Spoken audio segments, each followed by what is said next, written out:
como siempre. Preguntas de la vez pasada, preguntas de la reunión anterior.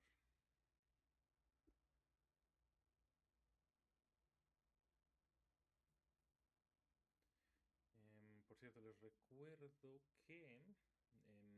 hoy a medianoche es el límite para que envíen lo que era originalmente la tarea 9 para que si quieren mejorar la calificación de alguno de sus exámenes, podamos tomar esa calificación en su lugar. Recién estoy a medianoche, no olviden, ya mucha gente ha estado entregando. Si alguien ahí conectado todavía no lo ha hecho y quiere, pues es el momento. Bien, pues si no hay ninguna pregunta, no veo ninguna pregunta en el chat y tampoco nadie ha usado el micrófono, pues continuar donde nos quedamos. Sí, profe, todo bien, gracias. Bien, entonces repasando lo que hicimos la última vez, el martes terminamos de ver el concepto de densidad de masa, en particular aprender cómo calcular la masa total dada la densidad en más de una dimensión, haciendo integrales múltiples. Con el continuamos con el concepto de centro de masa, también cómo definir el centro de masa para un sólido, que igual está dado por una integral. Y la última cosa que introdujimos rumbo al final de la clase fue el momento de inercia.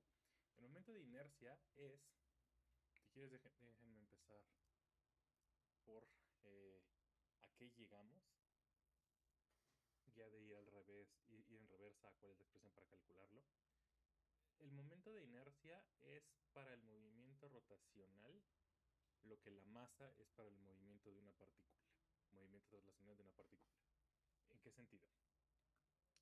Como está aquí en la pantalla, para la definición del momento lineal para una partícula es que el momento es igual a la masa multiplicada por su velocidad. Recuerden, cuando introdujimos esa definición, analizamos el por qué tenía que ser así. P mide la cantidad de movimiento. Por lo tanto, esa cantidad de movimiento tiene que estar proporcional a la velocidad, pero también a la masa. Eso, fíjense que en consecuencia, cuando vamos a la segunda ley de Newton, me dice que si un objeto tiene masa muy grande, entonces me va a costar más trabajo, más energía, más fuerza. Voy a tener que aplicar una mayor fuerza para cambiar su estado de movimiento. Cambiar más su estado de movimiento, que su movimiento cambie mucho. Por el contrario, si el objeto tiene muy poquita masa, entonces con una fuerza muy pequeña yo puedo hacer que el momento cambie muchísimo. La masa es entonces una medida de la oposición al movimiento, en el caso de la definición del momento lineal. El momento de inercia hace lo análogo para el movimiento rotacional. Entonces decíamos que para escribir el movimiento rotacional lo que hacemos es, esa es la figurita de acá, suponer, ahorita estamos en el caso de movimiento alrededor de un eje, si tenemos un sólido, como el cachivache de la pantalla, y ese sólido está dando vueltas alrededor de un eje, alrededor del eje Z, por ejemplo, en este caso, en estas convenciones que estamos tomando. Entonces ese objeto está dando vueltas en torno a ese eje. Por lo tanto, cada uno de esos pequeños elementos, sus partículas que lo constituyen, tienen momento angular en la componente Z. Recuerden que el momento angular, R cruz P, lo que me decía era cuál era la cantidad de movimiento asociada a la rotación que estaba teniendo esa partícula. Lo que hicimos entonces la clase pasada fue calcular el momento angular de cada una de los elementos de masa de esas pequeñas partículas que constituyen al sólido y luego sumamos sobre todos ellos para calcular cuál era el momento angular total del sólido y llegamos a esta expresión que factorizamos así. Obtuvimos que la componente en z del momento angular, la componente que apunta hacia el eje de giro, es igual a el momento de inercia del sólido, una i, multiplicada por la velocidad angular. En este sentido es que esta expresión es análoga a la definición del momento lineal. Esta expresión relaciona la cantidad de movimiento rotacional con la velocidad rotacional, la velocidad angular que tiene este sólido, multiplicado por un factor, una cantidad física que me dice qué tan fácil o cuánto se opone el sólido a cambiar su movimiento rotacional cuando aplicamos fuerzas que cambian ese momento angular. Recuerden que la componente de la fuerza que cambia el momento angular es lo que llamamos la torca, que es lo que vamos a ver en unos instantes, cómo se relaciona esto con las torcas aplicadas. Pero eso hace el momento, eso es lo que mide el momento de inercia. Entre mayor sea el momento de inercia de un objeto, más difícil es cambiar su estado de movimiento rotacional. Si es más chiquito el momento de inercia, más fácil es cambiar el movimiento rotacional del sólido, análogo a la masa. La expresión para calcular el momento de inercia, ya pensando en un sólido, en una distribución continua de materia, es la expresión que está aquí en el pizarrón. El momento de inercia es igual a la integral de el cuadrado de la distancia al eje de giro, lo que llamamos el radio de giro del objeto, integrado eso multiplicado por la densidad de masa, integrando respecto al volumen a lo largo de todo el sólido. Eso es lo que mide el momento es la expresión del momento de inercia. Ok, entonces, es el resumen de lo que vimos. Ahorita lo que vamos a hacer es pasar, por un lado, a interpretar físicamente, de forma intuitiva, esa expresión, y luego vamos a empezar a utilizarla para calcular explícitamente el momento de inercia de algunos sólidos no muy complicados, con simetría, para que la integral sea más o menos sencilla. Hasta acá con el resumen. Preguntas.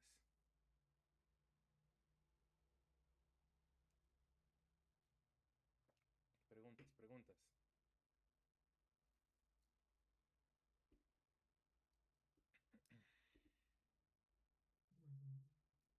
Muy bien. Okay. Entonces, déjenme borrar un poco alrededor de. Nada más quiero utilizar la expresión entre P en el cuadradito. No, Entonces, porque todo bien. perfecto. Ahora, intuitivamente, más allá de qué tan complicada o qué tan fácil sea la integral que me da la expresión explícita para el momento de inercia, podemos pensar en situaciones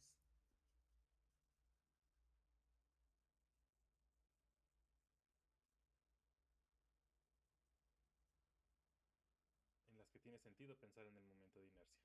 Entonces, esa es la expresión para el momento de inercia. Dijimos que se relaciona a el momento angular, la componente z, con la velocidad angular del sólido en torno al eje de giro. Entonces, imagínense que, por ejemplo, no sé escribirlo en pizarra o no. Imaginen que están ahorita no sé cómo están sentados, pero como yo, están en una sillita que tiene ruedas y pueden girar así.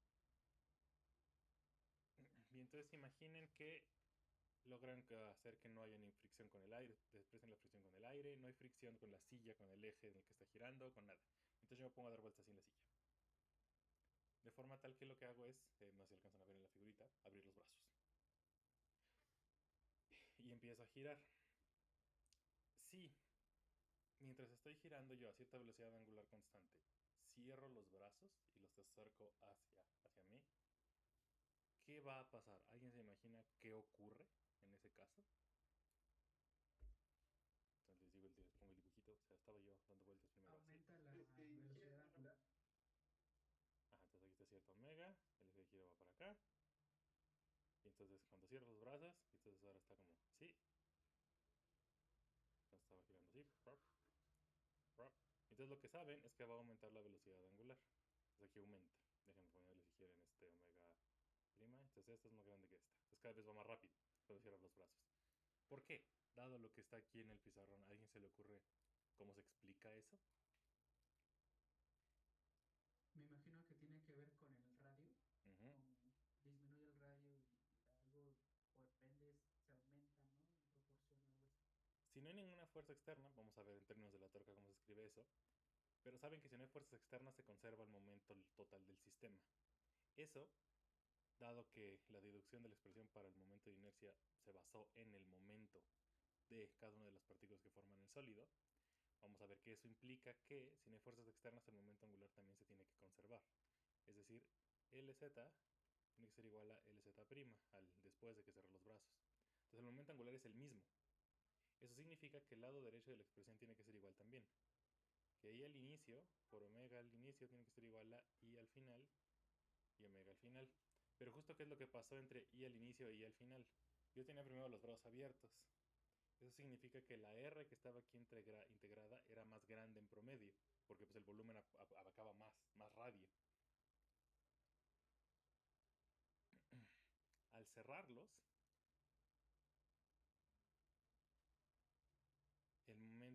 de inercia disminuye, porque esta R se vuelve más chiquita, la R sobre la que tengo que integrar. Si I sin prima es más grande que I', esta igualdad solo va a pasar, va a ser cierta si las omegas, la velocidad angular, cambia acorde a. Es decir, si omega es más chiquita que omega', es decir, la velocidad angular aumenta al cerrar los brazos. Eso lo explica. Entonces, esa es la interpretación del momento de inercia. Ese tipo de ejemplitos que pueden imaginarse, incluso hacer experimentos en el laboratorio. Vaya, en el laboratorio me refiero a que ustedes mismos tienen una silla, así lo pueden intentar y verán cómo ocurre. Eh, Así se interpreta el momento de inercia. Como ven, por mucho que esté dado por una integral muy complicada y la demostración, la deducción que dimos en términos de dividir el sólido en pedacitos y demás haya podido ser como técnica, es una cantidad muy clara, es claramente medible, es fácil ver experimentalmente que esa cantidad existe y que tiene esa dependencia en particular en el radio de giro y la masa, y cómo se distribuyen ambas cosas. Pregunta de esta.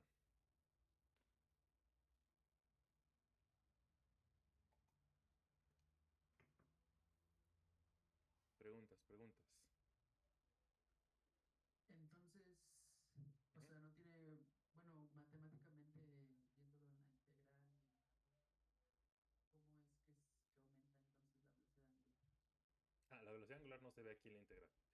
Es por separado. O sea, viendo que al cerrar y abrir los brazos cambia la integral, entonces el momento de inercia cambia de esta manera, la I. Pero si no hay fuerzas externas, esta igualdad, la que está aquí arribita, es la que tiene que satisfacerse. Por lo tanto, si I cambió, para que esta igualdad se cumpla, en consecuencia, tiene que cambiar la velocidad angular así. O sea, la velocidad angular no Ah, ok, aparece en la ah, ok, integral. ok, ok, ok. Sí. También por eso supongo es importante hacer la separación de toda la integral con la velocidad angular, ¿no? En el momento. Exacto. Ok, Por gracias. eso fue que aquí fue importante hacer esta factorización. Sacar la velocidad angular como como producto, como factor común en todos lados.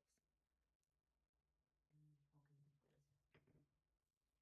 Bien, entonces, si eso quedó entendido intuitivamente cómo funciona el momento de inercia, pues pasamos a calcular algunas explícitamente. Entonces toca hacer integralitas. Vamos unas cuantas. Primer ejemplo. Vamos a partir por un objeto que tiene una dimensión, para que solo la integral sea en una sola dimensión y no complicarnos primero la existencia. Vamos a considerar un anillo, es decir, una varilla, otra vez una cosita unidimensional, pero enrayada en un círculo de radio R. Esto va a ser el eje Z. Y entonces ponemos ese anillito a dar vueltas alrededor del eje Z. Entonces, como primer inciso, vamos a hacer ese cálculo de cuál es el momento de inercia de esta cosa. Calcular y si... bueno, antes de... Vale la pena poner esto de respecto a Z. Donde Z es el que está dado en este eje. Si si la densidad, bueno, dado que es del lineal, quedamos que íbamos a estar utilizando la letra lambda para esta, si lambda es uniforme.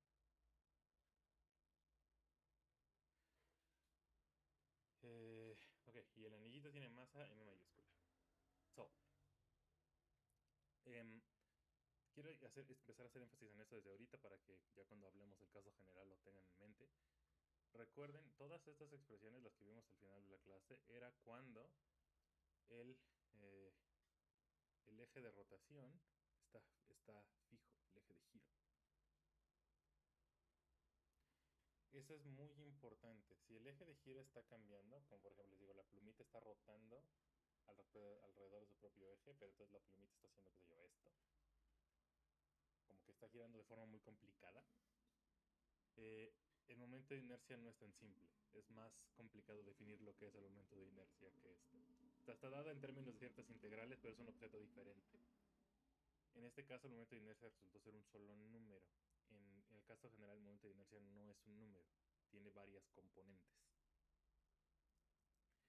Entonces, bueno, en todos los ejemplitos tengan en mente que estamos en ese caso, eh, respecto a un solo eje. Y en particular, otra cosa que vamos a ver en los ejemplitos es que no es que un objeto, un sólido dado, tenga un solo momento de inercia.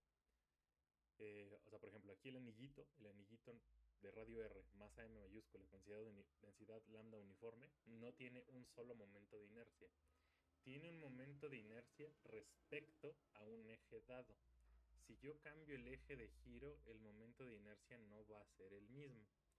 Como van a ver no vamos a hacer nosotros un calculito de esos, pero verán en los ejemplitos que les puse de los ejercicios. Hay uno. En los ejercicios, el ejemplito que no vamos a hacer aquí, que los voy a dejar caer en ustedes, está el caso de una varilla de longitud L, densidad lambda, la densidad está dada, forma tal que primero en un calculito tienen que determinar cuánto vale el momento de inercia y respecto a este eje, es decir, cuando la varilla está girando alrededor de una de sus puntas, está haciendo esto como la plumita, o, y el otro caso, es cuando el eje de giro está exactamente en medio de la varilla, que la varilla es esta, y el eje de giro ahora está alrededor, está en el medio, o sea, está haciendo esto la varillita ahora. Está girando así como una hélice, con el eje de giro está en medio. Dado que el eje de giro, ¿dónde está la posición del eje de giro respecto al sólido? Cambia en los dos casos, el momento de inercia no es el mismo en ambos, cambia también. No tengo aquí la expresión, creo, en las notas. Pero bueno, hagan el cálculo y verán que no sale lo mismo. Son factorcitos, depende de la masa, depende de la longitud, pero factores numéricos, me parece que hay un factor de un 2 quintos en uno y un 3 medios en otro. Cosas del estilo cambian. Entonces, cuantitativamente el resultado es diferente, a pesar de que cualitativamente el momento de inercia se interpreta igual. Bien. Entonces tengan en mente eso. Depende fuertemente de dónde está el eje de giro, cuánto vale el momento de inercia. La razón por la que en el ejemplo quiero poner el eje de giro en el centro del anillo es porque respecto al centro del anillo el problema tiene mucha simetría y hacer la integral es muy sencilla. Si yo cambiara el problema y pusiera el eje, por ejemplo, aquí, en un punto del anillo, la integral sería muy complicada. Muy complicada comparada con la que vamos a hacer. Sería bastante más difícil hacer la integral. Y el cálculo y el momento de inercia en consecuencia sería diferente al que vamos a obtener. Bien, dicho eso, hagamos el cálculo. Entonces, quiero calcular el momento de inercia. La expresión que vamos a utilizar es la definición de momento de inercia aplicada a un objeto no dimensional. Entonces, la define como la integral sobre el anillo completo de la distancia al eje de giro multiplicado por la densidad de masa multiplicado por el elemento de línea del anillo, donde ds estoy denotando, por ejemplo, un pedacito de anillo aquí. La razón por la que estoy utilizando la letra S y no la letra X, como hicimos en el caso de la densidad y el centro de masa al calcular en cartesianas, es porque el anillo es curvo. Entonces no quiero utilizar la letra X porque la letra X da la impresión de que es una cosa recta y no es recta. Estoy usando, de hecho la letra S, si se acuerdan, es la misma que se usa cuando definimos longitud de arco, que de hecho es lo que vamos a hacer. Este mismo dibujito nos va a ser útil. O sea, si esta es la longitud de arco del anillo y este es un elemento, el ángulo al que está ese arquito es d teta, y pues este lado vale r, entonces recordarán que ds es igual a el radio del anillo por el diferencial de teta. Esto es lo que vamos a hacer para hacer la integral.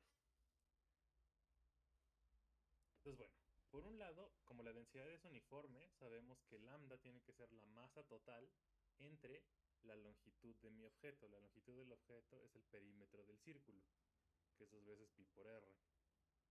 Esa es una constante. Por otro lado, yo tengo que sustituir, Roberto pregunta algo. Ajá.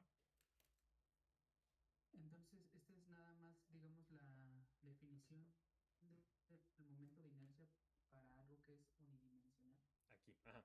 Sí, por eso la integral es ¿O solamente no? en una Esto es dimensión. para Esta en general, así la puedes escribir para cualquier objeto unidimensional. Donde aquí en vez de anillo tendrías que poner el objeto respecto al cual estás integrando. Eh, por nada. Entonces, esa es lambda, en este caso como es uniforme es constante.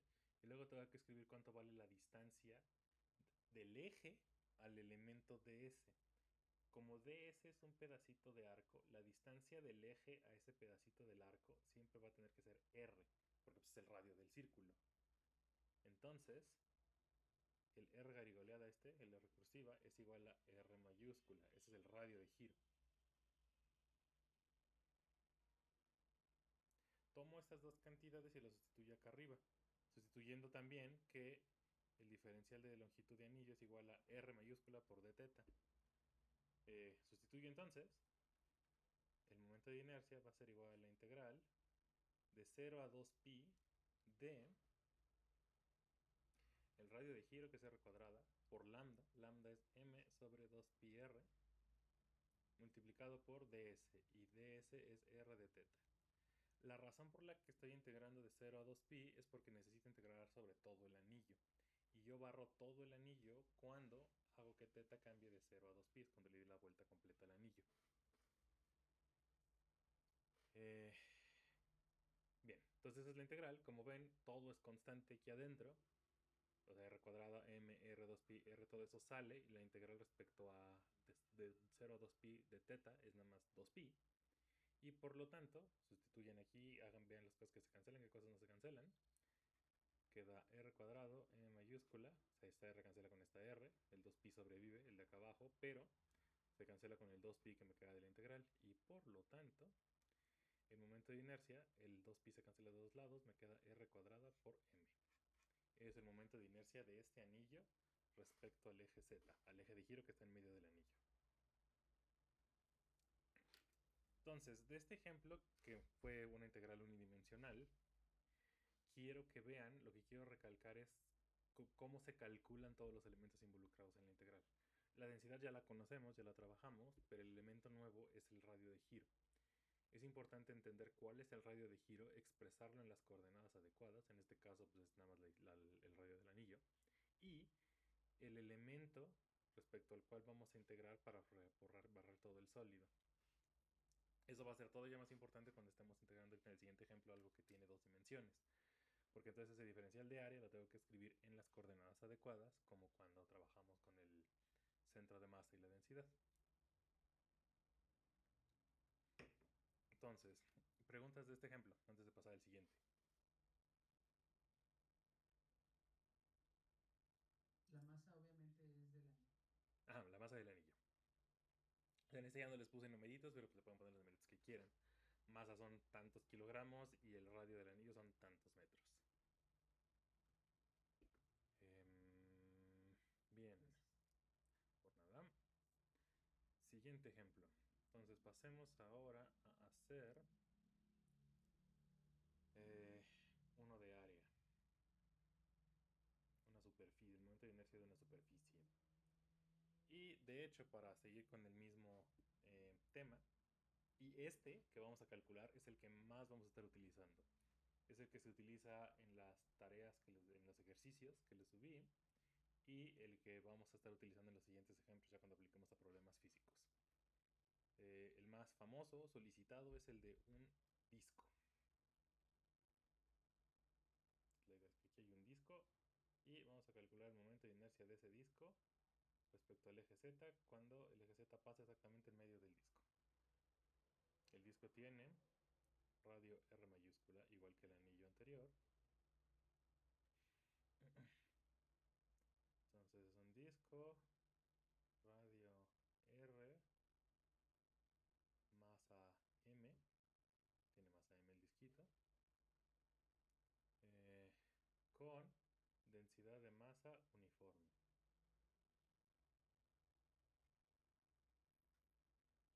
Entonces calcular y respecto a Z.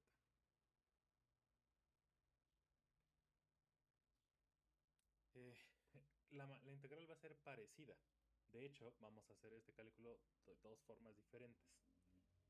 Una va a ser calculando la integral dos dimensional como va, Y la otra va a ser echando mano del cálculo que hicimos para el anillo.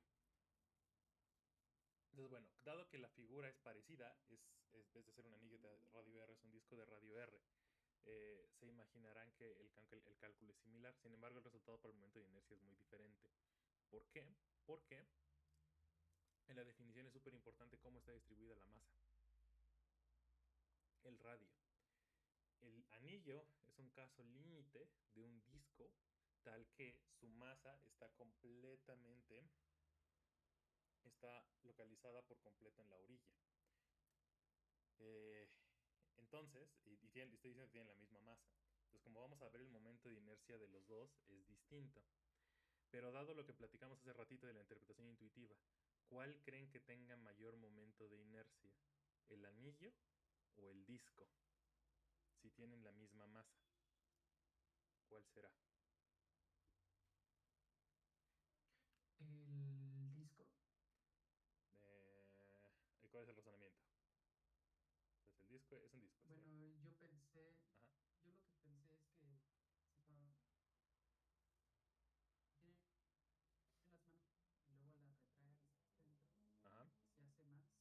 Entonces, cuando tenemos Ah, un anillo, pues consideramos toda la masa en las orillas, cuando tenemos mm. las manos extendidas, y cuando está el disco completo, pues no es que esté extendido, pero si tiene la misma masa, al menos tiene más en el centro, entonces tiene menos masa en orilla.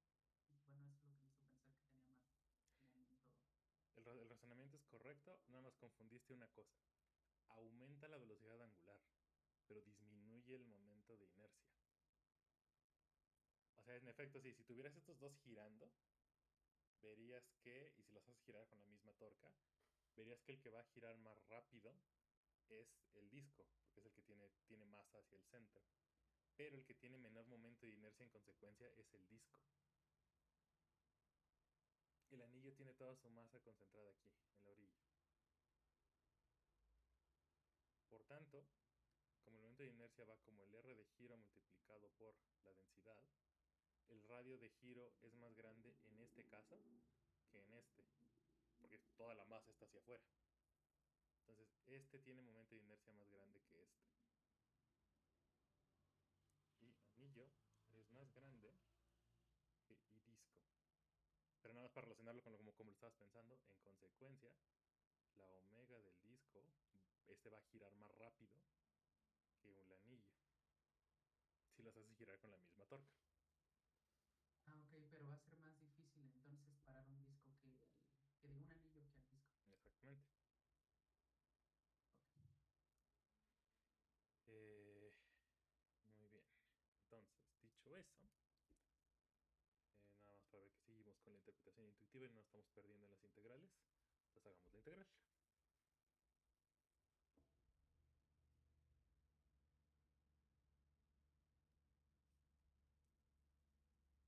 Ok, entonces, como les dije, lo vamos a hacer de dos formas diferentes. El primero es hacer la integral completita, dos dimensional. Entonces, el momento de inercia es, está dado por la integral sobre el disco del radio de giro multiplicado por la densidad de masa, todo eso integrado respecto al área. Eh, como el disco es uniforme, sabemos que su densidad de masa va a ser una constante. Su densidad de masa es igual a su masa total sobre el área que ocupa, que es pi por r cuadrado. Ahora, la distancia del eje de giro, en este caso, r cuadrado va a ser r minúscula cuadrado, no r mayúscula. ¿Qué cosa es r minúscula? R minúscula es esto. Voy a borrar el rellenito que le puse. Igual que cuando calculamos la masa total del disco de densidad de uniforme, ¿se acuerdan que lo que hicimos fue subdividir el disco en arquitos de este estilo? Este era mi elemento de área, esa cosita de acá. El elemento de área decimos que está a una distancia r minúscula del eje de giro. Esa es la r minúscula que está aquí. R minúscula va a tener que variar para que yo pueda barrer todo el disco. Entonces, R minúscula es una de mis variables de integración. Lo que vamos vamos a hacer es utilizar coordenadas polares. Entonces el diferencial de área está escrito como R por dr por d teta.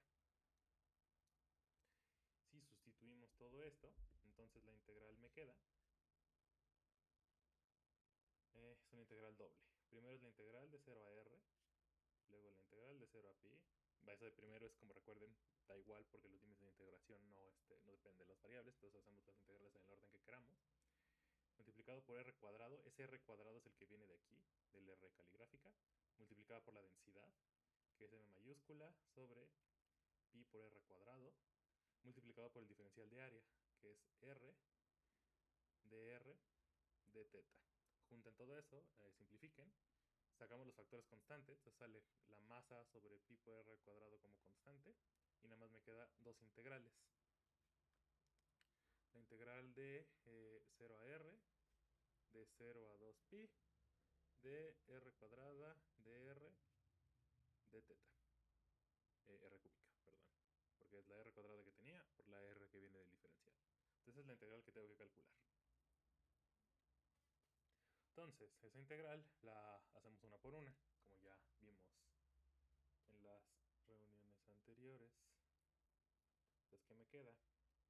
Entonces, el momento de inercia es igual a, recuerden, tenemos la constante m pi r cuadrada. Tengo la integral de 0 a r mayúscula. La integral respecto a teta era de 0 a 2pi y nada dependía de teta en el integrando. Así que entonces esto me da nada más un 2pi directamente. Me queda r cúbica, que ya traía de hace rato, todo integrado respecto a r. El 2pi sale como una constante, cancela con uno de los pi que está arriba, cancela con el pi que estaba abajo. Me queda dos veces la masa total sobre el radio al cuadrado, multiplicado por la integral de 0 a r de r cúbica de r. Esa integral se puede hacer directamente, es r a la mayúscula a la cuarta, ya evaluando los límites de integración. Entonces me queda dos veces la masa sobre r cuadrada por r cuarta sobre 4. El 2 cancela con el 4 de abajo, dos de los r's que tengo arriba cancelan los dos r's que tengo acá abajo, y por lo tanto me queda que el i del disco es igual a 1/2 de la masa por su radio al cuadrado. Es el resultado. Comparen con lo que obtuvimos en el caso del anillo. Nos había dado r cuadrada por m. Es decir, como decía nuestra intuición, el momento de inercia del anillo es más grande que el del disco. De hecho, el del disco es la mitad que el del anillo. Por eso el factor de 1/2. Fíjense, los pongo acá. Y anillo es mayor que y disco. Y de hecho es por un factor de 1/2. Vemos que dos veces y disco es igual a y anillo. Todo medido respecto al eje que está en el centro de tanto el disco como en el anillo. Entonces esa fue la cuenta. Eso fue haciendo la integral múltiple. Preguntas del calculito este.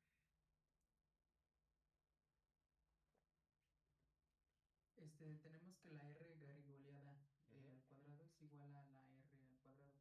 La r chiquita, ajá.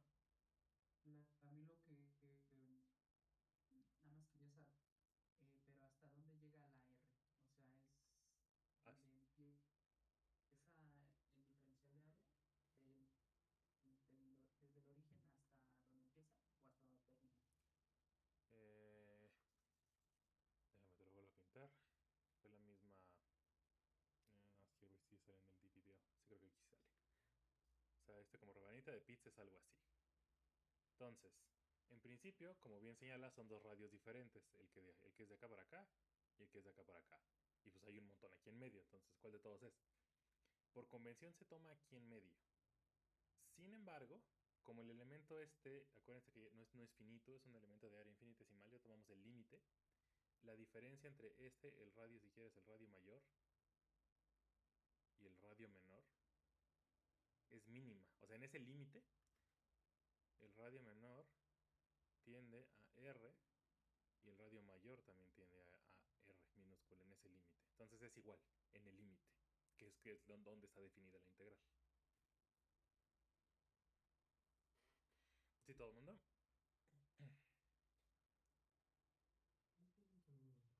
Sí. Al momento de hacer la integral en la siguiente página, al momento de hacer la integral Acá. de 0 a 2pi de r cúbica Ujú.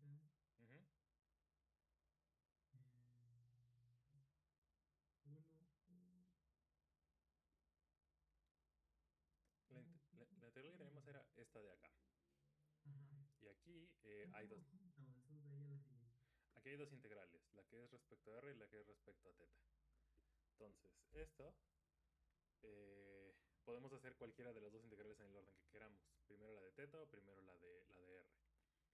Alternativamente, justo como en el argumento solo depende de r, esto si quieres lo podemos factorizar como dos integrales. Bueno, falta mi constante, o sea, imaginen que ya la puse por acá.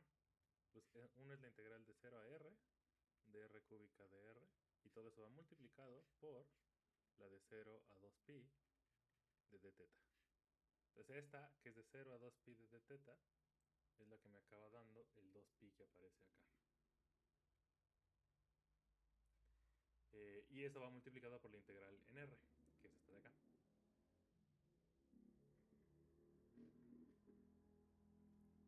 Entonces eso fue lo que pasó con esa. ¿Sí? ¿Todo el mundo? Nada. Bien. Entonces, como les decía, es el método 1.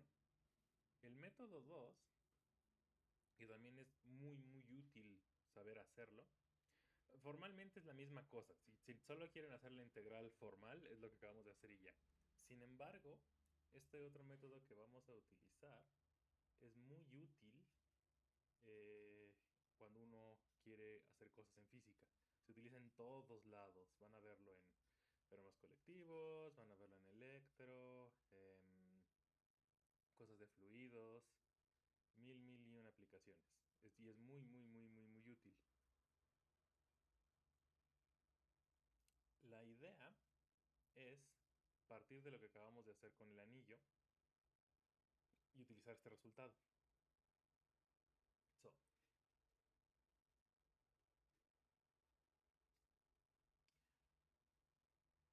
en vez de utilizar las rebanaditas estas de pastel, estas que utilizamos hace rato, vamos a subdividir el disco en pedacitos como tiritas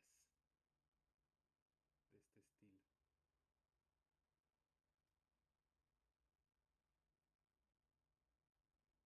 Vamos a subdividir el disco en tiritas de este estilo.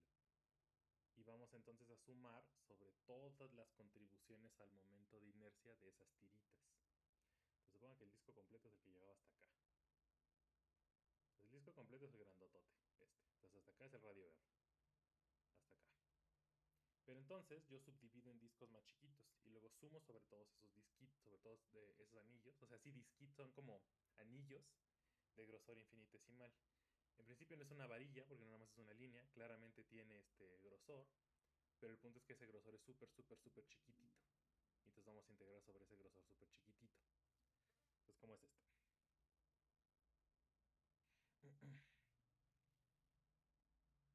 La contribución al momento de inercia de este objeto, de ese anillito, es, como es un anillo, vamos a escribirlo paso por paso. Entonces, esta cosa, ese anillo, tiene grosor de R. Y el radio del anillito es R minúscula. So, dado que calculamos que I de un anillo era igual a su radio por su masa, si este anillito de grosor infinitesimal tiene masa dm, entonces el momento de inercia de ese pequeño pedazo, de ese pequeño anillo, le estoy poniendo una d porque es una contribución infinitesimal al momento de inercia, es igual a el radio del anillo, que dije que es R minúscula, multiplicada por la masa, por dm. Pero sigma es uniforme, si se acuerdan. Eso significa que todo toda subdivisión que yo haga del disco va a tener la misma densidad de masa.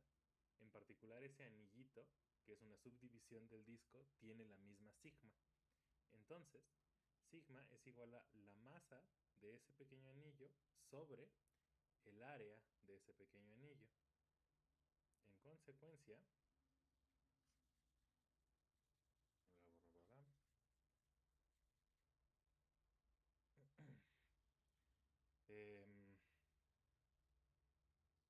pensando que estos son diferencias finitas, yo puedo aproximar entonces ese diferencial de masa como sigma multiplicado por el diferencial de área. Entonces, sustituyamos otra vez cuánto valía sigma. Recuerden que sigma del disco, que es la misma que la del anillo, la sigma del disco completo es igual a la masa sobre pi por el área del disco, pi por radio al cuadrado. Y el diferencial de área de este anillito es cuánto vale el área de ese pequeño anillo de grosor infinitesimal. El área del anillo tiene que estar dada por 2 veces pi, que es el darle la vuelta completa al anillo, multiplicado por el radio del anillo, multiplicado por su grosor. Es esta distancia multiplicada por esta distancia. Eso es el área del anillo. Ahora, noten que este dA, que es 2pi r por dr, es justamente lo que nos quedó en la tercera página. Aquí me ha quedado 2pi r, recuerden que aquí había una r, el otro r cuadrado es el que venía del radio de giro, multiplicado por dr. Es el mismo que nos quedó aquí. 2pi r de r.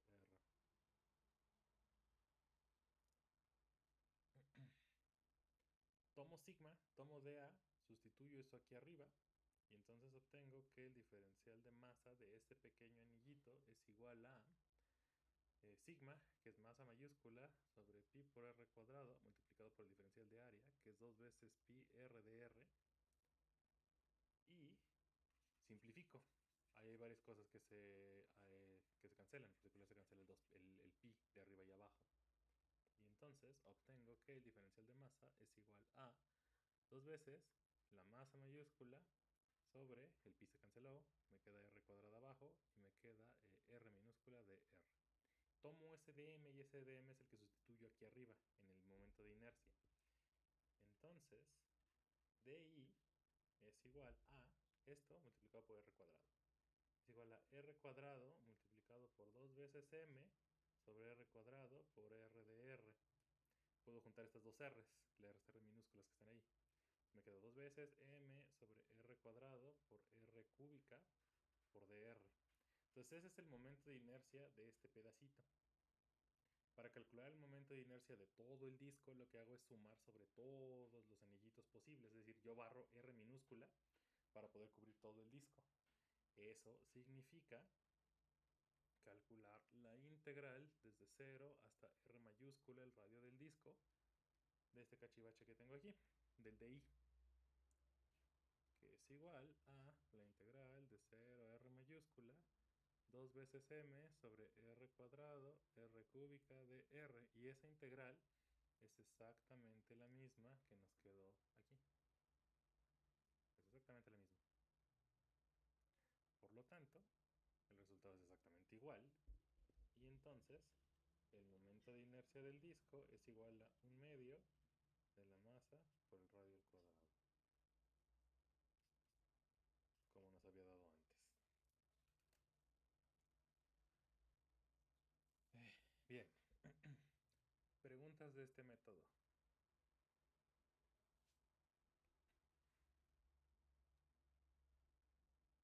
Sí, digamos que esta fue una manera de hacerlo por divisiones y la otra fue considerando así como que todo el área. Entonces de ahí que salga la diferencial de masa. En el otro caso nada más habíamos considerado la masa completa. En ambos es hacer subdivisiones. Yo diría más bien que la diferencia es cómo es esa subdivisión. En el método 1 lo que hicimos fue subdividir en estos como pedacitos, rectangulitos chiquitos, rectangulitos curvos. Eso fue lo que nos llevó a que fuera una integral doble. Alternativamente, o sea, se utiliza la definición completa de integral doble del momento de inercia de un disco, de un objeto dos-dimensional. Alternativamente, que fue lo que hicimos en el otro método, fue subdivido de forma distinta, subdivido con objetos infinitesimales, de forma tal que los aproximo como si fueran de una sola dimensión, para que yo pueda utilizar el resultado del momento de inercia de ese objeto de una sola dimensión e integrar sobre todos ellos. Entonces, en esencia, en ambos casos estoy subdividiendo y sumando. La diferencia es cómo subdivido y qué cosa hago para hacer esa suma, es decir, para hacer esa integral. Como subdividí en rectangulitos acá, la integral fue directamente una integral doble. Y nada más el único chiste fue expresar el elemento del diferencial de área en las coordenadas apropiadas.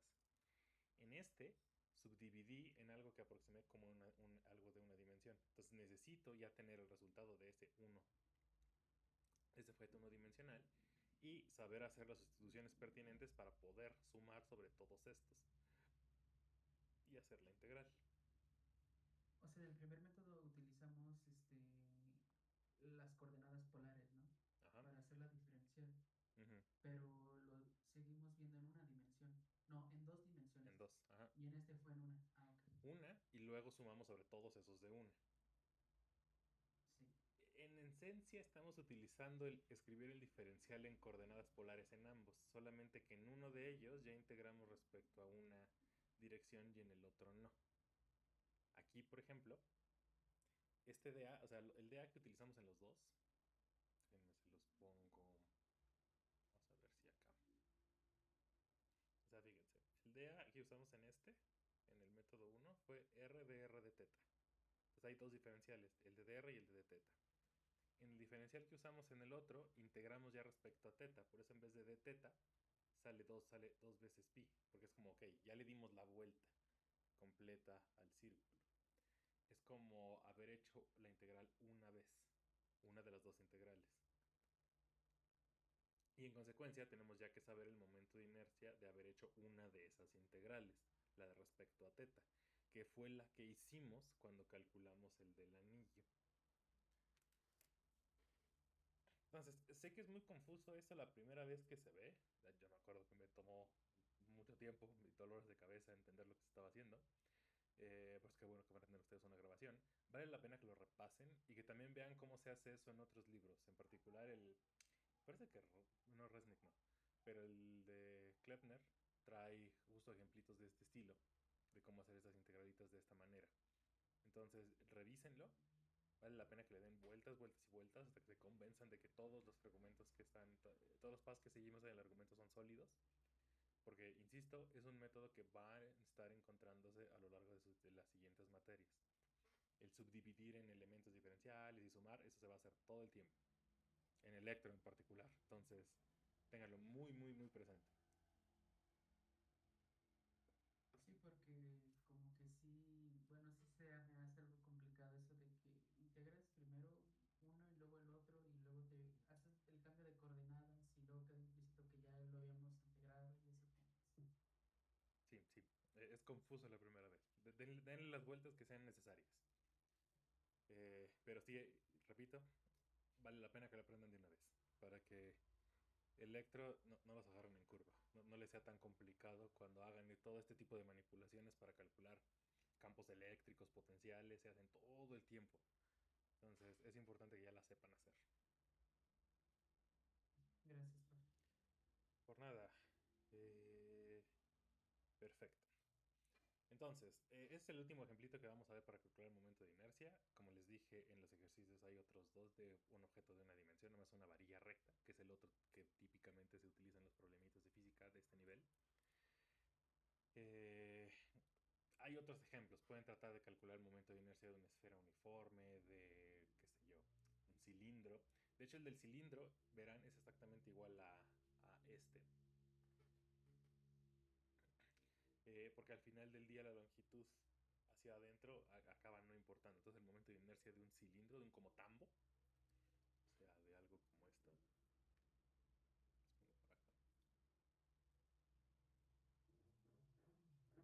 rango este tiene radio R y es uniforme, no importa cuánto mida esto, resulta que el momento de inercia respecto a este eje de giro, a este, es igual 1/2 de la masa por r cuadrado. Es el mismo que el del disco.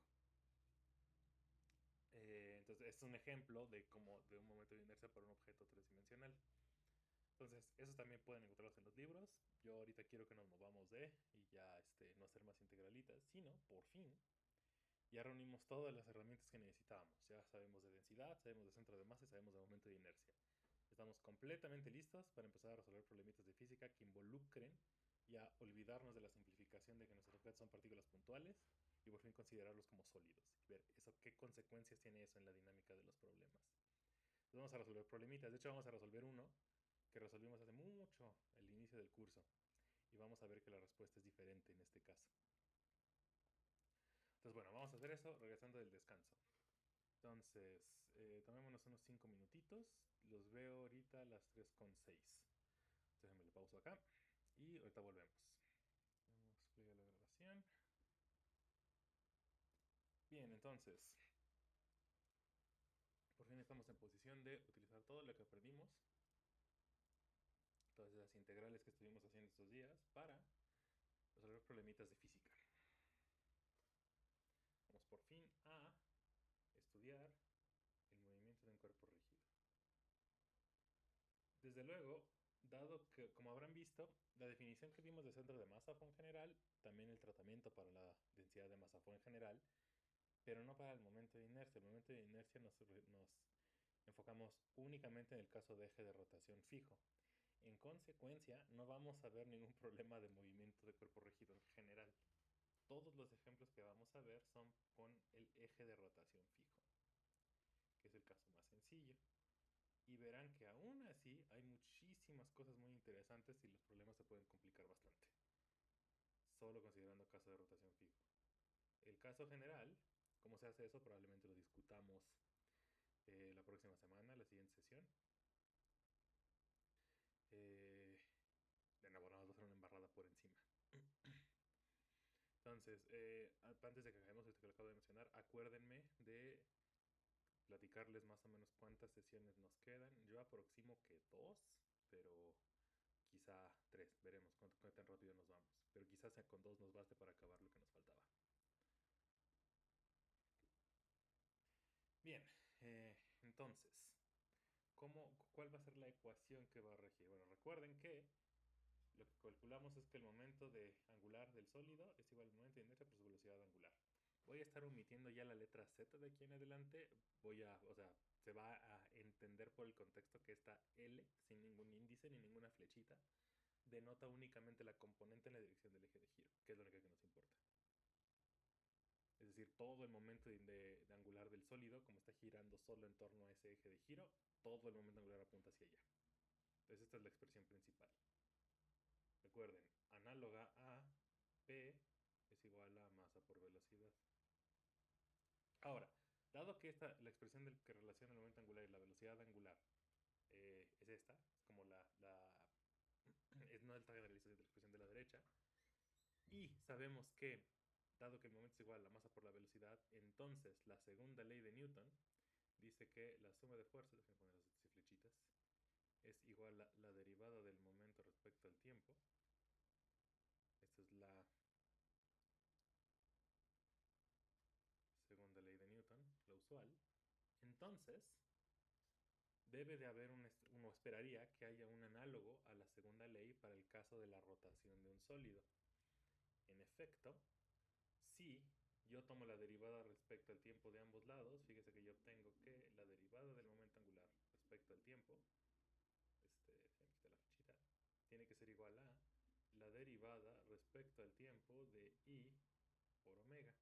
Ahora, lo que vamos a suponer, y va a ser cierto en todos los ejemplos que vamos a ver, es que el momento de inercia es una constante. Como vimos, eso no tiene por qué ser siempre cierto. El ejemplito que les decía, estar dando vueltas con los brazos abiertos y luego cerrarlos, es un caso particular de un problema en el que el momento de inercia no se mantiene constante. No vamos a resolver ningún problema en el que eso pase. Todos los que vamos a hacer van a suponer que el momento de inercia es constante. Si el momento de inercia es constante, entonces sale de la derivada y como la derivada de la velocidad angular respecto al tiempo es lo que definimos como la aceleración angular, alfa.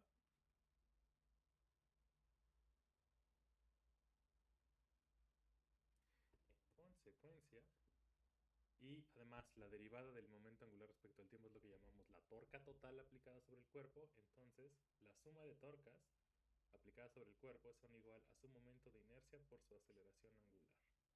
Y esto que está aquí es lo que se conoce con el nombre de la segunda ley de Newton rotacional.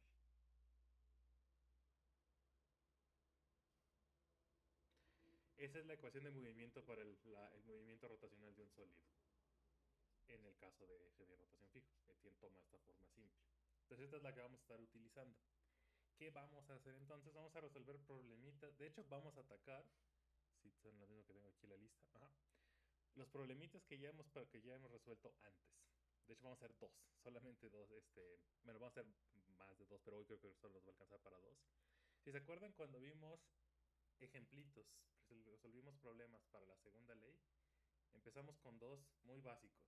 ¿Se acuerdan cuáles eran los dos problemitas que vimos para la segunda ley de Newton? ¿Con cuáles dos problemitas empezamos?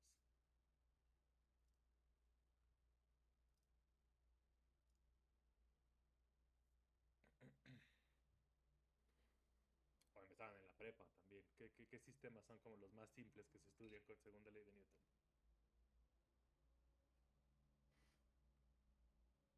¿Plano inclinado? ¿De Exactamente. acuerdo? Ajá. Entonces, plano inclinado y otro. Entonces uno. Golpea una cosa en línea recta. Ajá. Bueno, es todavía el más básico, es verdad. Como la siguiente complicación fue pensar que se movía en línea recta en una dimensión, pues fue que de ahí pues salió que salió la idea del plano inclinado. Pero hubo otro, no sé si se acuerdan. Entonces este es uno. No sé si se acuerdan del otro, que involucraba algo como de este estilo. ¿Se acuerdan de este? De las poleas. Entonces, Sí, los problemas que resolvimos esa vez involucraban una caja de masa m minúscula que se movía en un plano inclinado. Y en este caso eran dos cajitas M1 y M2 que se movían en una polea. Si recuerdan, las simplificaciones en los dos problemas eran, uno, esto lo aproximábamos como una partícula, no considerábamos que era una caja. Y dos, en este, si se acuerdan, había dos oposiciones. Uno es que, y la importante aquí es que la masa de la polea era igual a cero. Y consideramos que la cuerda tampoco tenía masa y que era inextensible. La suposición de la cuerda la vamos a seguir usando, pero vamos a relajar el que la masa de la polea sea igual a cero. Entonces eso que vamos a hacer primero. Vamos a suponer que la polea tiene masa distinta de cero y en consecuencia la masa la modelamos como un disco que está dando vueltas en torno a su propio eje, a su eje aquí en el centro. Y entonces podemos aplicar todo lo que aprendimos del momento de inercia de un disco de hace rato para resolver este problema. En el caso del plano inclinado, ¿cómo lo vamos a complicar? Vamos a dejar de suponer que es una partícula y vamos a considerar que es un sólido, que no se está desplazando nada más, sino que está girando. Vamos a suponer que esto es un tambo de radio R que está dando vueltas mientras baja en el plano inclinado. Y entonces aquí también vamos a utilizar el momento de inercia que calculamos hace rato, el de un disco. Entonces vamos a complicar esos dos problemas clásicos agregándoles ese giro adicional que tenemos, son cosas redondas que están girando. Y vamos a ver cómo cambian los resultados que obtuvimos esa vez en consecuencia de esta nueva propiedad geométrica del objeto que estamos considerando. Entonces ese es el Pero plan. Ah, sí, en la polea entonces vamos a suponer que tiene masa y por lo tanto tiene momento de inercia y el otro también va a girar y va a tener, o sea, todos van a tener momento de inercia y son cuerpos son cuerpos rígidos, rígidos. no sólidos. Cuerpo rígido y cuerpo sólido es lo mismo. Ajá, ambos. Entonces empecemos por el de las poleas. Y vamos a ver cómo cambian los resultados. Si tienen sus notas a la mano, vale la pena que busquen qué obtuvimos esa vez. Igual lo tengo acá, se los voy a poner para que lo comparen, pero si lo tienen también está padre ver en tiempo real cuáles son los pasos adicionales que están cambiando, dado el momento de inercia de estos cuerpos. Entonces, el primer ejemplo va a ser el de la polea. Entonces aquí está el techo, la polea, aquí está su eje, la polea es un circulito, vamos a suponer que la polea es un disco de radio R y vamos a ponerle números. Tiene radio de 2 metros y su masa es igual a 5 kilogramos. Entonces la polea cuelgan dos cajas.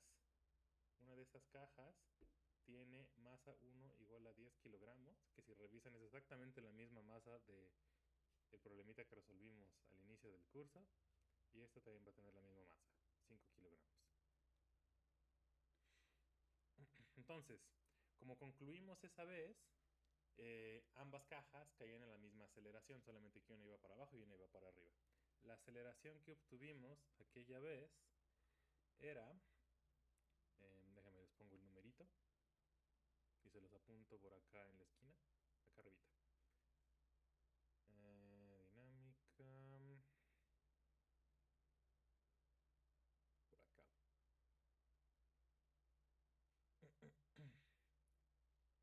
Fricción, que por cierto eso, también va a ser, eso de fricción va a ser importante en el siguiente ejemplo, en el del plano inclinado. Pues bueno, lo que nos había dado esa vez es que la aceleración con la que bajaban y subían era 3.26 metros sobre segundo al cuadrado. Ok, entonces esta era cuando m era igual a 0. M mayúscula, la masa de la polea. Ahora que no estamos poniendo, ahora que sí consideramos la masa de la polea, vamos a ver cómo cambia esa aceleración. Pregunta, si tuvieran que adivinar, ¿creen que esa aceleración en magnitud va a ser más grande o más chica? Ahora que sí estamos considerando la masa de la polea. Más chica. Suena más chica, ¿no? Como que ya saben la palabra, dado que ya estudiamos ese tema. Suena a que la energía, en el caso en el que la polea no tenía masa, iba únicamente hacia las cajas. Pero ahora que la polea gira, suena que parte de la energía del sistema tiene que estar yéndose en ese giro. Y en consecuencia las cajas tendrían que moverse más lento. Y en efecto vamos a ver que eso es exactamente lo que ocurre. No con términos energéticos, ahorita vamos a jugar nada más con la segunda ley de Newton.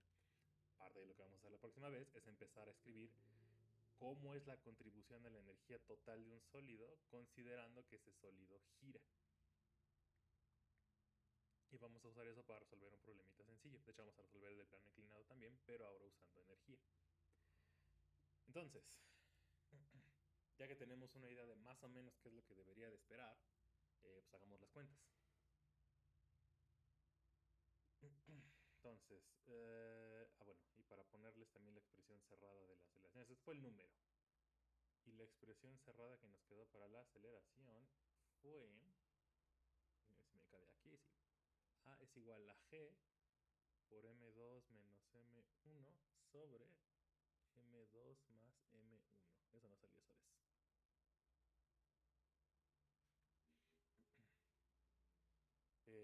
Entonces, vamos a ver si nos sale algo parecido.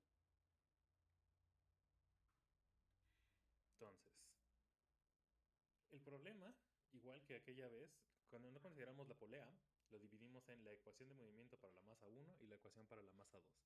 Ahorita vamos a hacer exactamente lo mismo, solo que como también tenemos la polea, vamos a tener una tercera ecuación, la ecuación de la polea. Entonces, para la masa M1, la ecuación de movimiento es, si hacen el diagramita de cuerpo libre, entonces M1, sobre la masa M1 actúan dos fuerzas. La tensión de la cuerda, T1, déjeme llamarla, la tensión de este lado, y actúa el peso de la masa 1.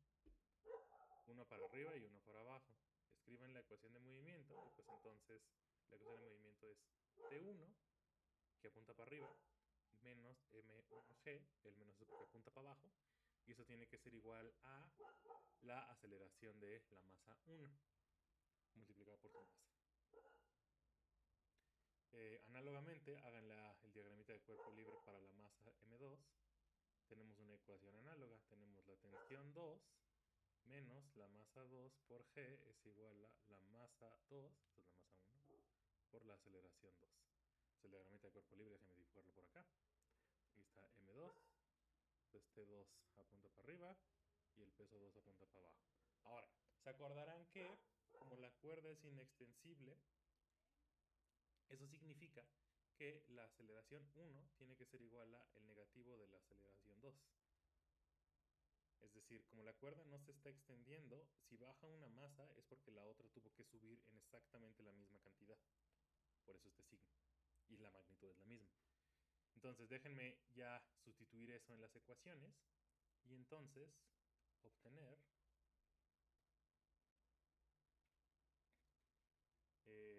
las siguientes ecuaciones.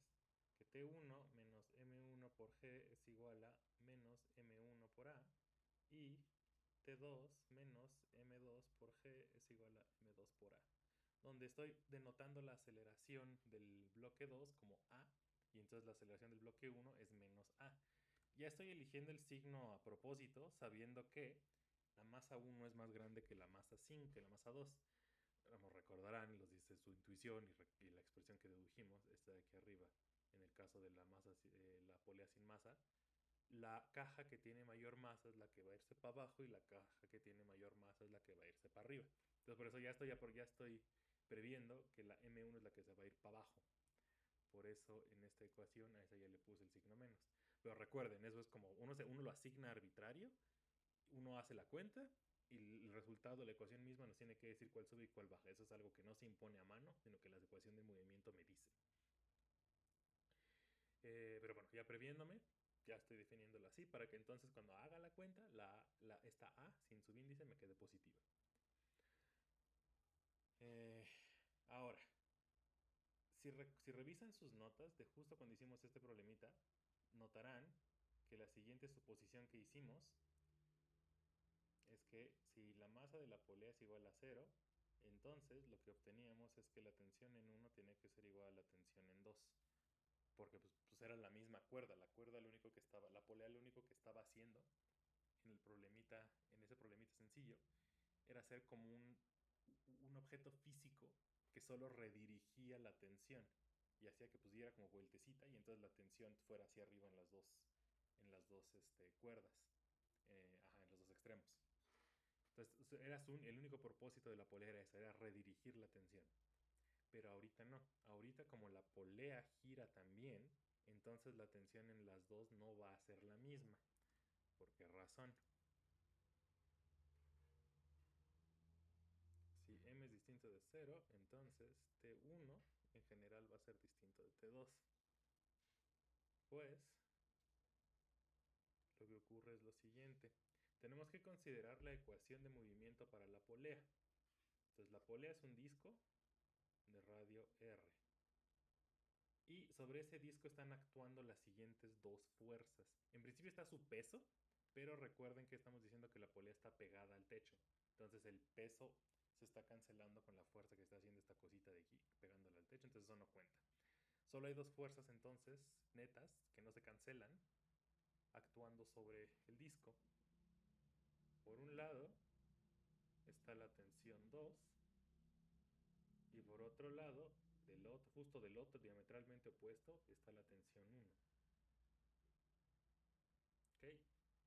Entonces, nada más para ponerles justo el otro, está la fuerza esta del eje, si quieren, el soporte, y por acá está la del peso, de la polea. La polea no se traslada, eso significa que la suma de las dos tensiones y el peso es igual a la fuerza que está ejerciendo el S como eje que la está empotrando al techo.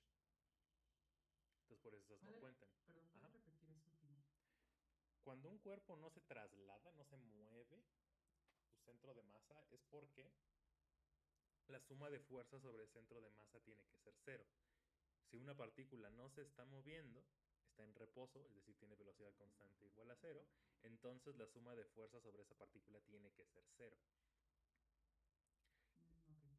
Okay. Lo que estoy haciendo es tomar ese enunciado y trasladarlo al centro de masa del objeto. Entonces, como la polea no se mueve, si yo sumo estos tres vectores, este y el eje, obtengo 0. Entonces, por eso no se traslada. Entonces, esta no traslada.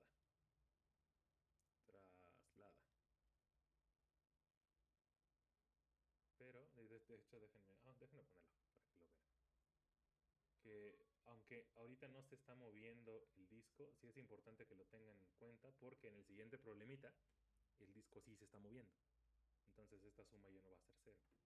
Como no traslada, entonces lo que ocurre es que F menos el peso de la polea menos la tensión 1 menos la tensión 2 tiene que ser 0. Es decir, eso me determina cuál es la fuerza F que está ejerciendo este eje que la tiene pegada al techo. Entonces no traslada, pero sí gira. Y como gira, eso significa que su aceleración angular en general va a ser distinta de 0. Entonces sí hay una torca total. De estas 4 fuerzas que están actuando sobre el disco, solo 2 de ellas hacen torca. Recuerden que la definición de torca es igual a R cruz F, donde R, esta R que está aquí, es el radio de aplicación de la fuerza respecto al eje de giro. Pues esto es súper importante. Creo que esto no lo había escrito antes, así que déjenme se los encierro. Esta es la ecuación importante para aprender cómo calcular torcas aplicadas sobre un sólido. ¿A qué me refiero con esto? Por ejemplo, la tensión 1 está ejerciendo una torca. La tensión, la 1, empezamos con la 1. ¿Cuál torca? El eje de giro está aquí en el centro. La distancia del punto de aplicación de la torca al eje de giro es esta distancia de aquí.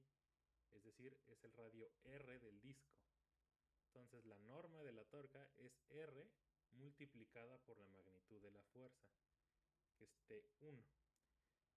Recuerden, como es un producto cruz, tiene que ir multiplicado por el seno del ángulo que están formando, T1 y el vector R. Pero fíjense que ese ángulo son 90 grados. Como son 90 grados, entonces seno de θ es un 1 y entonces la torca es R por T1, la torca que ejerce la tensión 1. Análogamente, la torca que ejerce la tensión 2 es, bueno, de hecho ahorita, si quieren, déjenme,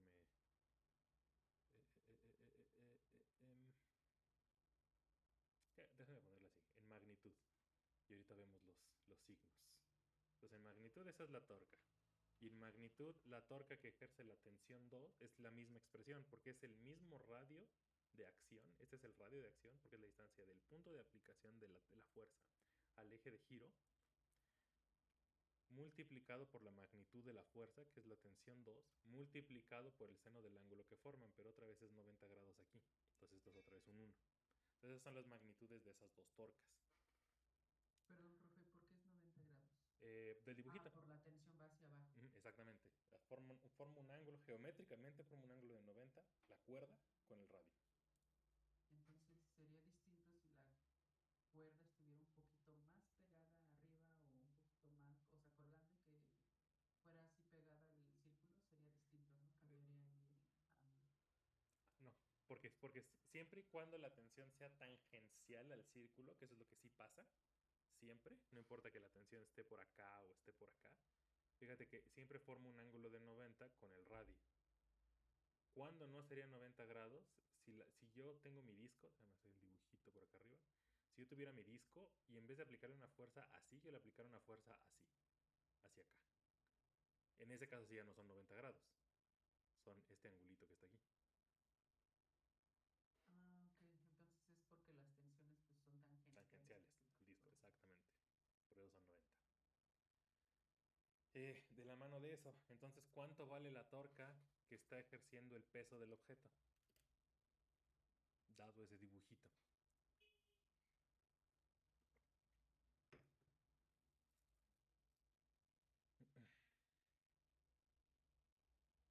El peso es una de las fuerzas que se aplica sobre el centro de masa. Es decir, en este caso, el centro de masa, como es un disco uniforme, coincide con el centro del disco. Entonces, el peso está siendo ejercido exactamente sobre el centro del disco. ¿Cuánto vale la distancia del punto de aplicación del peso al centro del disco. ¿Sería como cero? Cero. Y por lo tanto, el peso no ejerce torque y tampoco la fuerza F.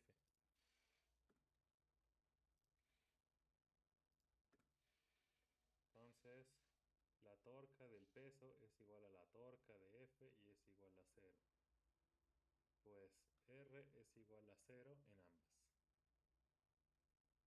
La distancia de aplicación es 0 en las dos. Entonces, las únicas fuerzas que están ejerciendo torca son la tensión 1 y la tensión 2. ¿Pregunta? No podría ser igual, o bueno, o sea, yo estaba pensando que era igual a cero por el ángulo. O sea, no podría ser que el ángulo, como está ahí, es cero, ¿no? Misma idea, ajá. O sea, quizá más bien en este caso, en una especie, pensaría yo que en el caso del ángulo es un argumento de indeterminación. O sea, R como R es un vector sin longitud en ese caso, pues el ángulo que forma el vector sin longitud con el otro vector, pues es lo que sea, ¿no? No hay como no mide el otro vector, no tienes para dónde comparar el ángulo.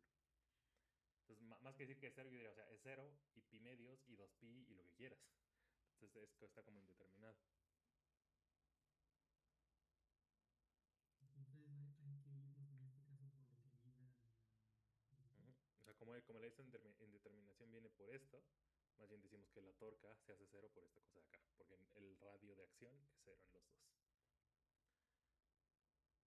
Entonces, bueno, las únicas que ejercen torca son estas dos. Eso significa lo siguiente. Entonces, la torca total va a ser igual a tau 1 más tau 2. Déjenme copiarlo, lo que teníamos de la diapositiva anterior. Entonces, en magnitud, tau 1 es T1 por R y tau 2 es igual a T2 por R. Aquí la cuestión es, esto es en magnitud, pero acuérdense que esto en principio es una ecuación vectorial. Entonces yo tengo que considerar cuál apunta en positivo y cuál apunta en negativo. ¿Okay? Aquí la cosa es a qué le llamo positivo y a qué le llamo negativo. Igualito que acá. O sea, aquí en este problema, esta convención de signos es tal que pues para acá arriba es positivo y para acá abajo es negativo, pero pues recuerden que eso es solo una convención de sistema de coordenadas. Si ustedes invierten la convención y acá arriba le llaman menos y acá abajo le llaman más, es exactamente lo mismo, la física no cambia. Cambian las ecuaciones, pero cuando hacen los números obtienen exactamente las mismas predicciones. O sea, los números salen iguales respecto al sistema. Entonces, ¿a qué le llamamos torca positiva y torca negativa? Es completamente arbitrario. Solo quiero que vean que la dirección de las dos es contraria. O sea, hagan regla de la mano derecha. De hecho, déjenme hacer el dibujito acá otra vez para que quede claro de dónde viene la diferencia de signo. Entonces, por un lado está R1 y por el otro lado está la tensión 1. Entonces eso es con vectorcito y vectorcito. Entonces si calculan el producto cruz R1 cruz T1, lo que les va a quedar es el producto cruz de R1 por T1. Y acuérdense que tienen que hacer regla de la mano derecha. Ponen la mano apuntando hacia el vector R1, o sea, sale el pulgar, y giran los dedos hacia la dirección del segundo vector, el T1. Y para donde apunta su dedo es la dirección del producto cruz. Entonces, para acá es donde está cerrando el dedo. Entonces, fíjense que sale de su pantalla. Entonces, la T apunta hacia afuera de la pantalla. La tau. Hagan el ejercicio con la del otro lado, con el punto de aplicación el R2 y la tensión 2. Entonces, R2 cruz T2 es igual a, para acá está R2 y para acá abajo está T1 y para acá abajo está T2. Misma idea. Tomen, fíjense, estarían tentados a agarrar ahora su mano izquierda. Eso es erróneo, no hagan eso. Usen la mano derecha, aunque tengan que torcerse un poco. Entonces, ponen los dedos alineados hacia el R2 y cierran su mano hacia donde está T2. Entonces, si hacen eso con cuidado, verán que su pulgar, como tiene que poner la mano chueca para que entonces los dedos apunten hacia R1, hacia R2, verán que su pulgar apunta ahora hacia adentro de la pantalla.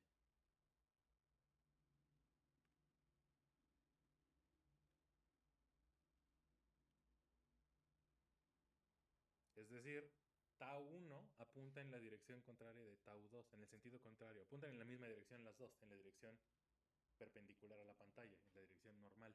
Pero apunta una para adentro y una para afuera. Eso significa que aquí, en esta ecuación, se están restando. ¿Sí ven? Una tiene que venir con signo menos y una tiene que venir con signo más.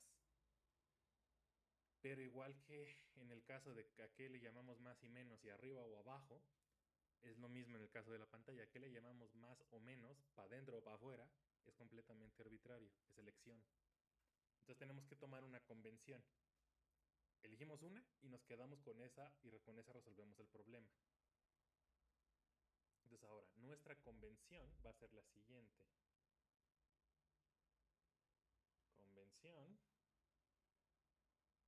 La convención va a ser, la que tengo positivas para allá. Entonces, tau 1 positiva, tau 2 negativa. Importantemente, como... Déjenme les pongo...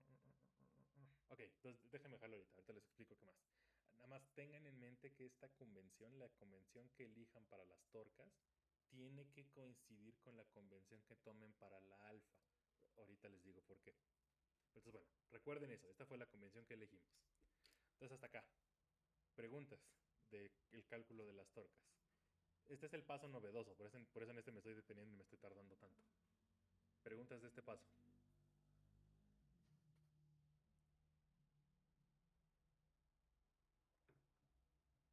Creo que no. Bien. No veo en el chat tampoco. Entonces, tomando esa convención, la ecuación me queda. Déjenme borrar este. No. Hasta se los vuelvo a poner, lo tengo acá arriba. Entonces, dado esa convención, la torca total me va a quedar T1 por R menos T2 por R. Esa es la otra ecuación de movimiento. Bueno, casi. Hace falta sustituir esto que va acá. Ahora, la segunda ley rotacional me indica que la torca total, según dedujimos hace rato, va a ser igual al momento de inercia del objeto multiplicado por su aceleración angular. Ahora, recuerden que esa convención, cuando estábamos diciendo la que acabo de borrar, de arriba para abajo, recuerden que esa convención se tenía que tomar consistentemente de los dos lados de la segunda ley. Lo teníamos que tomar aquí, por eso este menos, y aquí, por eso este menos. La convención tiene que ser consistente de ambos lados. Lo mismo aquí. Si yo aquí ya elegí una convención de signos, esa convención de signos tiene que ser consistente de este lado. Si no la hago consistente, me van a quedar mal los signos y voy a obtener el resultado erróneo. Igual que de este lado. Si de este lado yo no la tomo consistente, recuerden, la elección de signos aquí es arbitraria, pero si no la tomo consistente con este lado, pueden salirme mal las cosas. En la ley de Newton rotacional es todavía más obvio y los errores pueden ser peores. Entonces, ¿cuál es la convención? La convención es la siguiente. La regla de la mano derecha es la que me lo dicta. Igual que aquí. Entonces, tomamos que esta era la positiva. La positiva era T1. Entonces, acuérdense que para calcular T1 positiva, lo que hicimos fue, aquí estaba R1, por acá estaba T1, y jalábamos hacia acá. En este sentido, el giro. Y eso me daba que la dirección positiva era, de acuerdo a la regla de la mano derecha, hacia afuera. Hacia afuera. Eso significa que la convención de alfa positiva es hacia acá. Alfa es una velocidad, es una aceleración angular, entonces es una aceleración de giro. Pero una cosa es girar en el sentido, ahí no se va a ver en la grabación, este sentido que está aquí en el dibujo, que es sentido antihorario, y en el otro sentido, en el sentido que es para acá, en el sentido horario. Fíjense que ese sentido horario es el que coincide, de acuerdo al dibujito de acá, con la torca hacia adentro de la pantalla. Entonces, como yo elegí que la torca positiva era hacia afuera de la pantalla, yo estoy diciendo que alfa positiva es sentido antihorario, como convención positiva. Antihorario. Alfa mayor a 0 es para allá, sentido antihorario. Ok, entonces, una vez que yo elegí torca positiva, también elegí cuál es alfa positiva. Si yo elegí torca negativa, elegí cuánto va, para dónde es alfa negativa. Tengo que elegir la consistente de los dos lados, si no, no va a salir. Eso que acabo de hacer, de elegir la convención consistente de los dos lados, es muy común en expresiones que involucran el producto cruz. Eso les va a pasar mucho en cálculo también, cuando estén y en electro, que utiliza cosas de cálculo 4. Cuando estén calculando rotacionales, estén calculando integrales sobre superficies, usando el teorema de Stokes, verán que hay convenciones de para dónde, cuándo la integral es positiva y cuándo es negativa.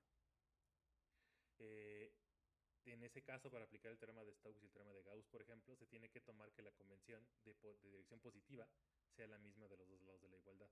Lo que quiero decir es, hay muchos ejemplos en el que esto pasa, en el que hay signos arbitrarios, pero de los dos lados. Entonces se tiene que elegir consistente de los dos lados. Bien, este paso quedó claro, que ese es el otro típico en el que salen mal en los problemas. Elecciones de signos. ¿Quedó claro? Sí, o sea, todos los signos que estén involucrados, si son positivos, entonces en consecuencia tenemos que elegir los positivos, los Del que otro dependan lado. entre sí, ¿no?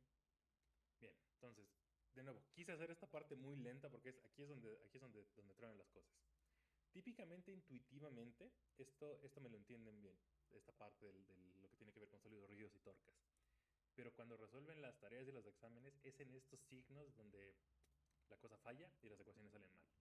Entonces practiquen esto, aprendan a hacer este análisis que les acabo de describir de para dónde apunta qué cosa y tendrían que estar a salvo, las cosas tendrían que salirles.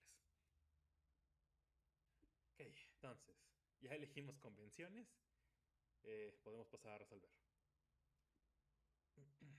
Entonces recuerden que para acá es alfa positiva, sentido antihorario. Entonces, juntemos todas las ecuaciones. Acá no. Las ecuaciones son,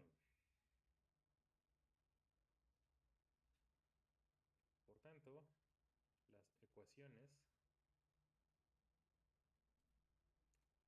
son, se las vuelvo a escribir todas las que ya teníamos. La primera es la ecuación para el movimiento de la caja 1, que era la tensión 1, menos el peso de la caja 1, tiene que ser igual a menos la masa 1 por la aceleración A positiva, que consideré que estaba para arriba. La otra ecuación es la tensión 2 menos la masa 2 por G, que es el peso de la caja 2, tiene que ser igual a la masa 2 por A, que A de nuevo es la que considero que va para arriba. Y la tercera ecuación, entonces esta es 1, esta es 2 y esta es 3. La tercera ecuación es T1 menos T2, todo esto acuérdense que lleva por R, es igual a el momento de inercia del disco por alfa. Entonces hasta ahí vamos.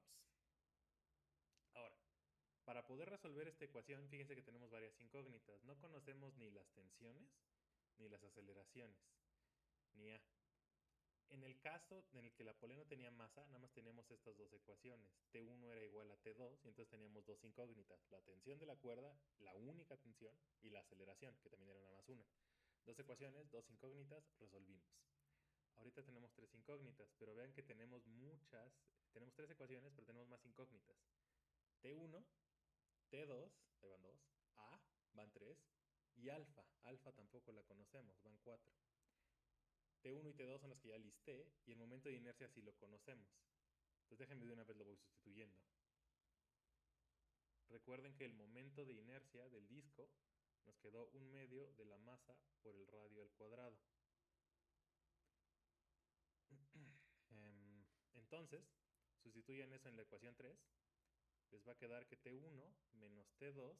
Fíjense que R de este lado se cancela con una R que traía la I. Entonces esto es igual a 1/2 de la masa de la polea. Nada más me queda una sola R multiplicada por alfa. Entonces ahora así me queda la ecuación. Y noten que de aquí se ve ya más obvio porque si la masa de la polea es 0, la tensión de la cuerda es la misma. ¿Qué pasa si la masa de la polea es 0? Se hace 0 el lado derecho de la ecuación y en consecuencia T1 es igual a T2. Si la masa de la polea es distinta de 0, las tensiones no son las mismas.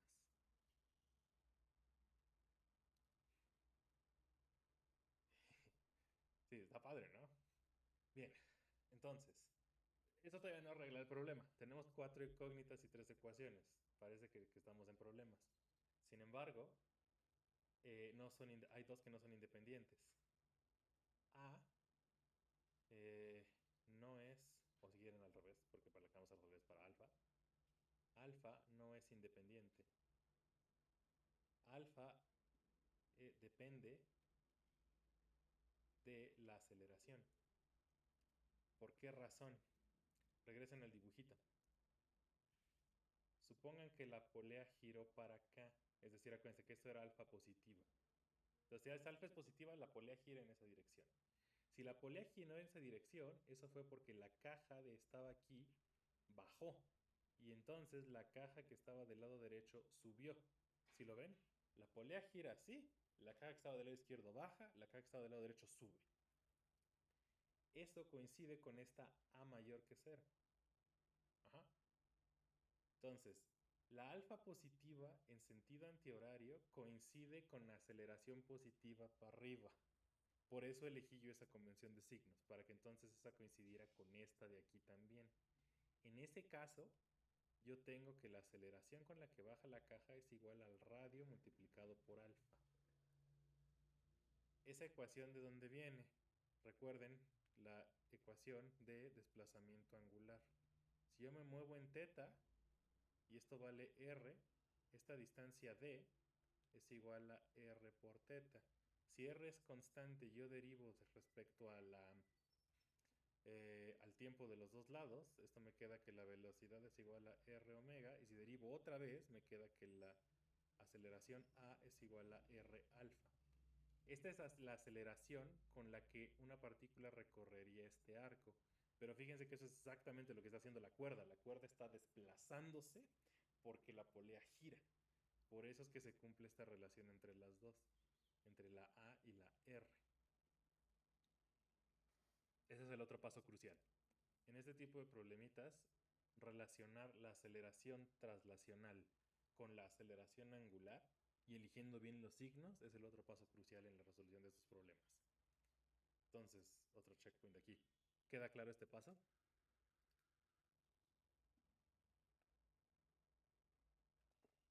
Sí, o sea, todo fue consecuencia de haber elegido bien los signos, ¿no? Todo está conectado. Pero fíjense, o sea, habiendo elegido un signo mal, por ejemplo, aquí hubiéramos puesto más en vez de menos, tira a la basura todo el asunto. Todo de aquí en adelante se desmorona. Entonces es muy importante que resuelvan estos con calma y elijan bien los signos. Ok, entonces, pues ya está. Tomemos esa A y sustituyamos la acá arriba. Entonces, ahora sí. De hecho, déjenme hacer esto. Aquí me cabe. Sí, aquí me cabe. Despejen de aquí alfa. Alfa es igual a A sobre R. O alternativamente R por alfa, que es esto que está aquí, es igual a A. Entonces la otra ecuación es 1/2 de la masa por A. Por lo tanto, estas son las tres ecuaciones. Déjenme se las listo acá arriba. En otra pizarra ya limpia. Las tres ecuaciones son la tensión 1, la masa 1 por G, igual a menos M1 por A. Tensión 2 menos M2 por G es igual a M2 por A. Tensión 1 menos tensión 2 es igual a 1/2 de M por A. Esas son las tres ecuaciones. Entonces lo hicimos pasito a pasito. van a ver ustedes que algunos libros, cuando explican este tipo de problemas, van a saltarse directo hasta acá. Van a decir, del dibujo se ve que las ecuaciones de movimiento son estas. Entonces, o sea, sí es cierto, se ve del dibujo, pero una vez que ya entendieron el asunto y saben hacer este razonamiento que hicimos pasito a pasito, rápido, y no nos tardamos, cuando nos habremos tardado como 15 minutos en deducir todo lo que iba aquí. Pero se van a acostumbrar, es lo que quiero decir. Todo este análisis que hicimos, conforme vayan haciendo ejercicios, va a empezar a resultarles según naturaleza y va a ser mucho más rápido que lleguen a este tipo de sistemas, más como directo. Pues ya está. 3 ecuaciones, 3 incógnitas. Podemos resolver. Pueden resolver como más gusten. Pueden, de hecho, déjenme, somos 1, 2 y 3. O sea, recuerden, el objetivo con lo que quiero que comparemos es con la aceleración. Entonces, lo que quiero despejar yo es la A. Pero ya tenemos 3 ecuaciones, entonces podemos despejar tanto la tensión 1 como la tensión 2. Y comparar con lo que nos salió para el caso de la polea y pues calcular. Déjenme hacer el calculito rápido para despejar A. Entonces calculamos A. Si tomamos la ecuación 1 menos la ecuación 2, lo que me va a quedar es tomen esta y réstenle esta. Entonces tengo T1 menos T2 menos M1G más M2G es igual a 1, que es menos M1A menos M2A. Factoricen, pasen todo esto dividiendo, sumando para acá. Queda T1 menos T2 es igual a, este pasa sumando, entonces me queda M1 menos M2 por G, es decir, pasé estos dos. Y luego aquí factoricen la A, va a quedar menos A por M1 más M2. ¿Por qué razón resté T1 menos la ecuación 1 con menos la ecuación 2? Porque quería yo T1 menos T2, porque eso es lo que aparece en la ecuación 3. Entonces, déjenme ponerlo por acá. Como segundo paso por acá en este cuadrito. Entonces, sustituyendo en la ecuación 3, ¿qué cosa queda? Pues queda que 1/2 de la masa grandota por A es igual a lo que nos quedó del lado derecho. M1 menos M2 por G menos A por M1 más M2. Y de ahí yo puedo despejar A. Paso este sumando, despejo la A como factor común, hago yo mis cuentas y al final lo que me queda, se los pongo ya en la otra diapositiva, es que la aceleración es igual a G por M1 menos M2 sobre M1 más M2 más 1/2 de la masa grandota. Y esa es la aceleración. Creo que solo cambió en el más 1/2 de m, ¿no? Exactamente, este de aquí. En el caso anterior, el que hicimos hace meses, nos quedó esto. Sobre M1 más M2. Entonces justo, el resultado que obtuvimos si sustituyen M mayúscula igual a 0 se reduce al de acá. Y fíjense interesantemente, el signo de la aceleración solo depende de lo que está acá arriba. Como debería. O sea, cuál sube y cuál baja debe depender únicamente de las masas grandes, de las cajas que están colgando. Si dependiera de la polea sería súper raro, ¿no? Que tengan una masa de 2 toneladas, una masa de 1 kilogramo y si cambian la polea, fue hacia al revés, que la que se cae es la chiquita y la grandota es la que sube. No es lo que pasa, desde luego. Sin embargo, lo que sí pasa es que la aceleración disminuye por este factor. Como está abajo y este es positivo, la aceleración es más chiquita. Sustituyen numeritos y lo que queda es que en este caso la aceleración sale 2.8 metros sobre segundo al cuadrado. Comparado con este, que les digo que nos había dado 3.26 o 3.3 metros sobre segundo al cuadrado. O sea, sí disminuye la aceleración debido a la masa de la polea, como anticipábamos que iba a ocurrir. Bien, y ese es el problema. Preguntas de todo el problema.